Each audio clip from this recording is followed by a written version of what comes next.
శ్రీ శ్రీ శ్రీ ఆచార్య ప్రబోధన యోగేశ్వర స్వామివారి పాద పద్మములకు నా అనంతకోటి నమస్కారములు. నా పేరు శ్రీలక్ష్మి. నేను చెన్నైలో ఉంటాను.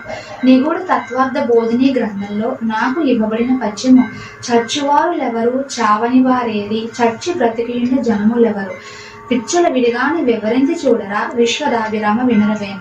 జీవాత్మ ఆత్మలో ఐక్యమైనప్పుడు జీవపదం నశించిపోవును, జీవాత్మ లేక ఆత్మయే మిగిలిపోవును. అందువలన జీవులను చచ్చివాడు అనట జరిగింది. భగవద్గీతలో కూడా క్షరుడు అని జీవాత్మను ఉచ్చరించడము జరిగినది. ఆత్మ నాశనం లేనిది, శాశ్వతమైనది. అందువలన ఆత్మను భగవద్గీతలో అక్షర పురుషుడని అన్నారు. ఆత్మ ఒక శరీరం అందే కాక అన్ని శరీరాల ముందు వ్యాపించి ఉన్నది. ఆత్మందు ఐక్యమైన జీవుడు కర్మనాశనం అయిపోయిన తర్వాత పరమాత్మయందు ఐక్యమైపోవును.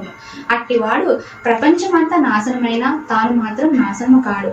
ఆత్మ నాశనము లేనిది కావున చావనిదని తెలియవలను. జీవుడు నాశనమైపోయి పరమాత్మగా మారి పరమాత్మయందు చావు పుట్టుకలు లేక శాశ్వతంగా మిగిలిపోవును. అందువలన చచ్చి బ్రతికి ఉండునని తెలియవలను. ఈ వివరము అందరికీ తెలియదు కావున విచ్చలవిడిగా వివరించి చూడరా అన్నారు. చచ్చువారులెవరు? జీవాత్ములు. చావని వారేరి? ఆత్మ.